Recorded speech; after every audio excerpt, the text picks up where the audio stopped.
जो शीट का टॉपिक हम पढ़ रहे थे, इसमें जो चार्ट्स थे वो हमने स्टार्ट कर लिए थे। इसमें जो बार चार्ट्स हैं, जो लाइन ग्राफ है, ये हम डिस्कस कर चुके हैं। आज हमने इसमें देखना है पाई चार्ट। पाई चार्ट जो है ये एक सर्कुलर शेप में होता है, ये वाला ग्राफ, ठीक है। और इसके ऊपर जो कंपोनेंट्स होते हैं, वो इसके ऊपर स्लाइसिस के शेप में नज़र आ रहे होते हैं। स्लाइसिस के शेप में नज़र, जिस तरह ये नीचे आपको ये ग्राफ नज़र आ रहा होगा, ठीक है।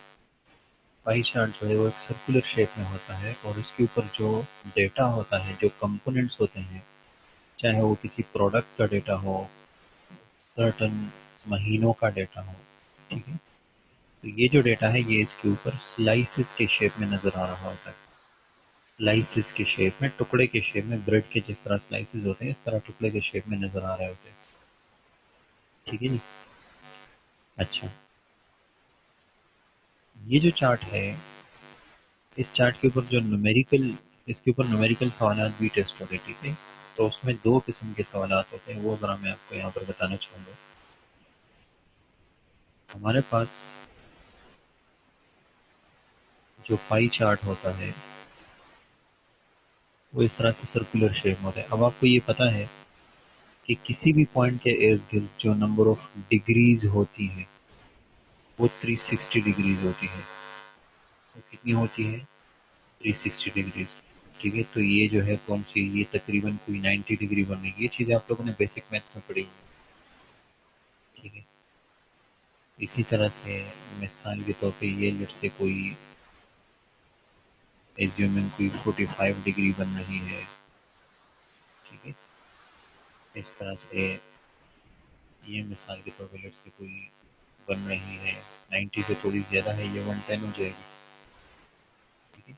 और बकाया जो है वो 360 माइनस ये सारी चीज़ें हो जाएंगी, ठीक है। तो 360 माइनस 90 माइनस 110 माइनस 45, ये बकाया जो है ये 115 डिग्री बन जाएगी, ठीक है।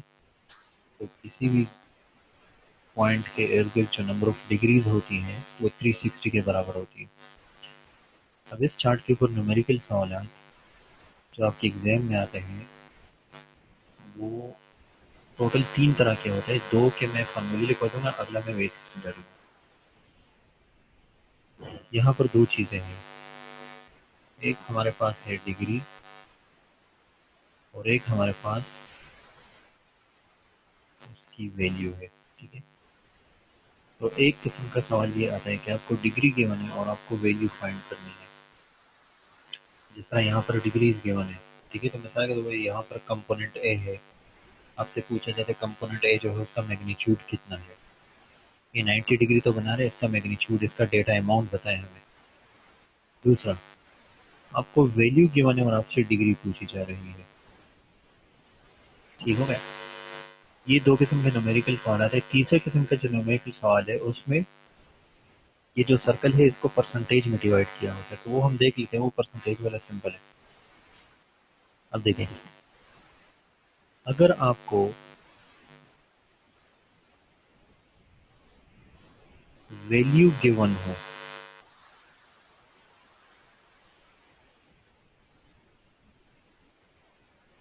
और आपको डिग्री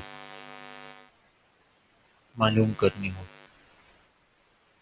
अगर वैल्यू गिवन हो और डिग्री मालूम करनी हो,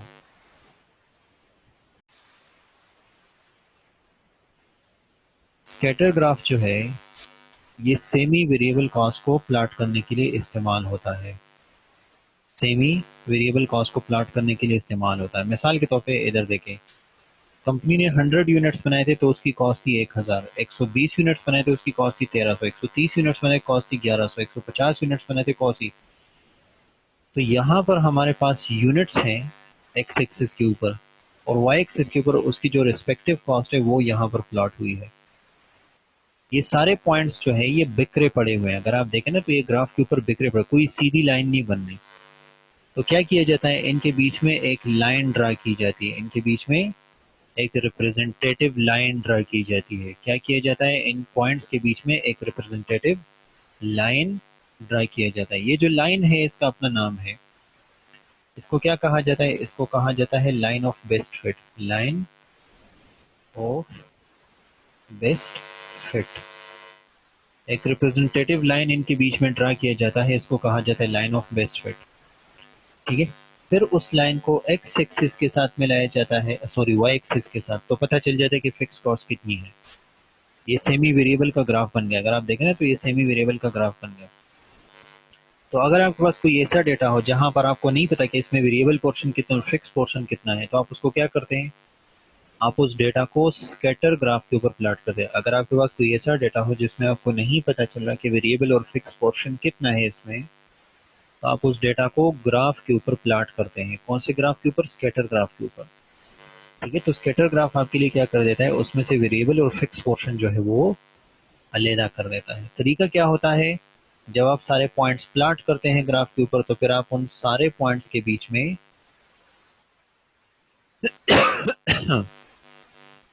उन सारे पॉइंट्स के बीच में एक रिप्रेजेंटेटिव लाइन ड्रा करते हैं। ठीक है, ये जो रिप्रेजेंटेटिव लाइन होता है इसको कहा जाता है लाइन ऑफ बेस्ट फिट।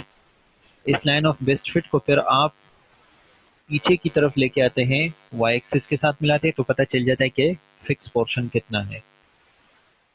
जब आपको ये पता चल गया कि फिक्स पोर्शन कितना है, तो बकाया पोर्शन सारा ऑटोमेटिकली वेरिएबल पोर्शन होगा। बकाया पोर्शन ऑटोमेटिकली वेरिएबल ही होगा। ठीक है जी। Scatter graph. इसके बाद स्प्रेडशीट फॉर्मेट एंड अपीयरेंस। ये स्प्रेडशीट के लुक की बात हो रही है। ठीक है, स्प्रेडशीट के लुक की बात हो रही है। स्प्रेडशीट जो है आप उसमें चेंजेस वगैरह कर सकते हैं। ऑब्वियसली आप उसको अपनी मर्जी के मुताबिक जो है उसकी लुक बना सकते हैं। आप चाहे तो डिफरेंट टाइटल्स दे सकते हैं स्प्रेडशीट को, उनके जो नाम है बेसिकली दे सकते हैं। लेबल्स आप लगा सकते हैं, बेसिकली कुछ आप जो है हेडिंग्स वगैरह देना चाहते हैं आप उसमें कर सकते हैं, बिल्कुल ऐसा कर सकते हैं। ठीक है, मिसाल के तौर पे आप कोई बजट बना रहे हैं तो आप बजट की हेडिंग दे सकते हैं। ठीक है, कोई सैलरी शीट बना रहे हैं, इस तरह के टाइटल्स वगैरह जो है वो आप दे सकते हैं। अच्छा, हमारे पास है फ्रीजिंग टाइटल्स। फ्रीजिंग टाइटल्स में यहाँ से ज़रा कोई स्प्रेडशीट जो है उसको ओपन करना चाहूँगा। हाँ जी, ये रहा। ये स्प्रेडशीट है हमारे पास, ये मैं ज़रा ओपन करना चाहूँगा। अच्छा जी, अब इधर देखते जाए। मिसाल के तौर पे मिसाल के तौर पे आपके पास एक शीट है, एज्यूमिंग मार्क्स शीट है, चलें। ठीक है, मार्क्स शीट है आपके पास। लेट से यहाँ पर मैंने लिख दिया टेस्ट 1, फिर लिख दिया टेस्ट 2, फिर लिख दिया टेस्ट 3। ठीक है,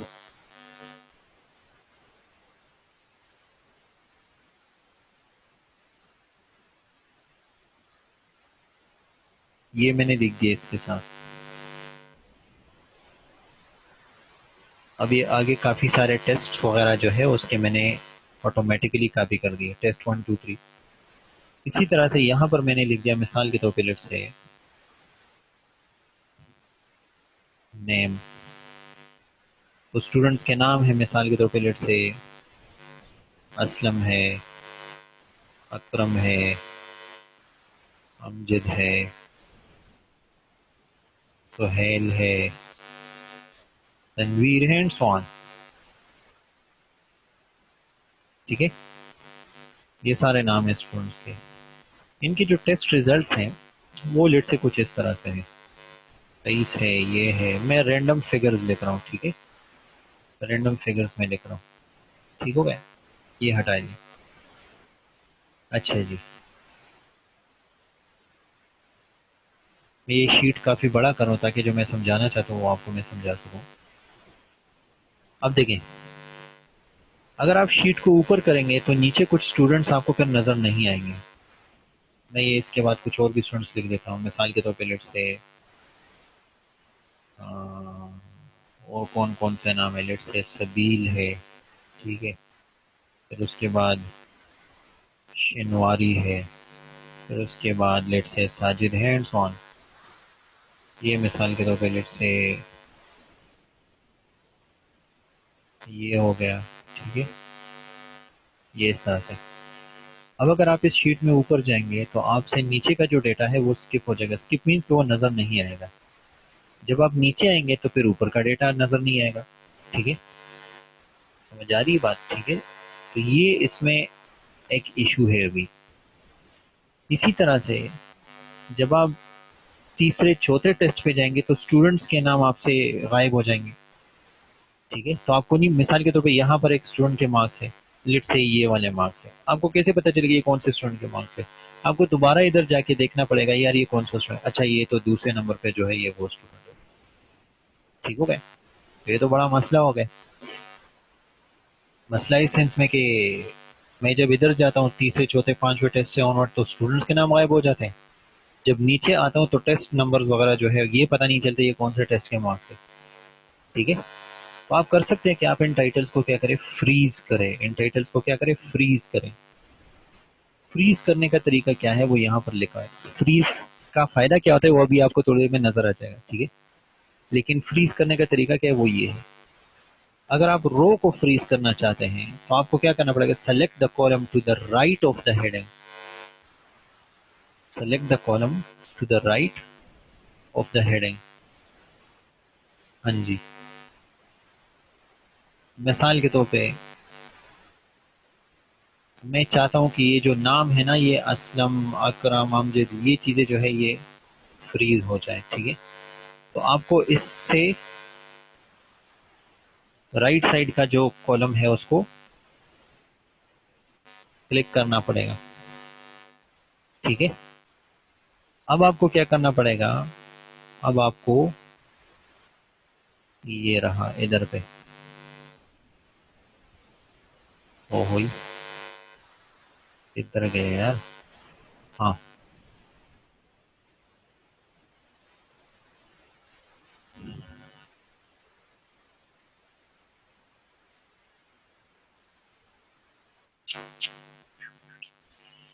इधर गए यार। असल में ये एडवांस वर्जन है जो मैंने नोट्स बनाए वो 2010, तो ये जो इस वक्त मैंने, हाँ ये रहा व्यू में।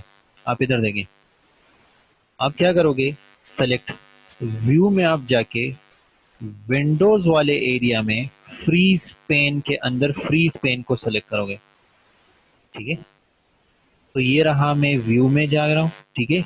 व्यू में जाके आपने क्या किया, ये रहा, ये विंडो वाला इधर पे आपको शायद नजर आ गई है। इसमें फ्रीज पेन को, फ्रीज पेन में को सेलेक्ट करना है, फ्रीज पेन के अंदर फ्रीज पेन को सेलेक्ट करना है। अब इससे हुआ क्या, हुआ ये कि जब आप दूसरे साइड पे जाओगे ना तो देखिए अब आप उधर साइड पे जा रहे हो लेकिन जो नाम वाला है वो सारे अपनी जगह पे है। आपको किसी भी जगह पे मार्क्स को देख के, अब मिसाल ये 22 मार्क्स है तो ये आपको ऑटोमेटिकली पता चलेगा किसके मार्क्स है। वो जो नाम वाला कॉलम है वो अब अपनी जगह पे रहेगा, ठीक है। वो अब अपनी जगह पे रहेगा, वो अपनी जगह से नहीं हिलेगा, ठीक हो गया। तो ये फ्रीजिंग पेन का ये फायदा होता है। अब आप जब राइट साइड पे जाएंगे तो नाम आपके सामने हमेशा नजर आएंगे, ठीक हो गया। मैं दोबारा इसको अनफ्रीज कर रहा हूँ। अच्छा जी, अब मैं चाहता हूँ कि जब मैं नीचे आ जाऊँ, अब मैं ये चाहता हूँ कि जब मैं नीचे आ जाऊँ तो वो जो टेस्ट नंबर 1 2 3 है वो जरा मेरे सामने रहे। तो उसके लिए आपको क्या करना पड़ेगा, कॉलम्स की जो हेडिंग्स है उसको फ्रीज करना पड़ेगा। तो अगर आप कॉलम हेडिंग को फ्रीज करना चाहते हैं तो फिर आपको क्या करना पड़ेगा, आपको करना पड़ेगा select the row below the heading. ये रहे हेडिंग्स, इसके नीचे वाला रो ये वाला है। हेडिंग्स जो है वो दूसरे रो में है, आपको तीसरा और बिलो द हेडिंग्स वाला रो जो है वो सेलेक्ट करना है। फिर आपको व्यू में, विंडो में फ्रीज पेन में जाके फ्रीज पेन को सेलेक्ट करना है, बस। अब आप नीचे आएंगे तो वो जो टेस्ट नंबर वगैरह है वो आपके सामने रहेंगे, वो कहीं नहीं जाएंगे, ठीक हो गए। तो फ्रीज पेन का ये फायदा है हमारे पास। ये कुछ समझ आ रही है फ्रीज पेन जो है?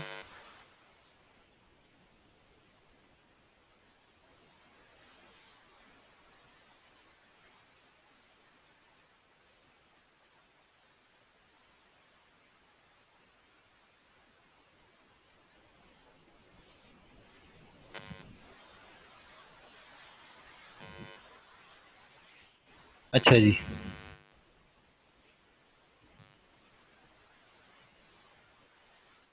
बस ठीक हो गया, आपकी अगली क्लास में टाइम कम है, ठीक है।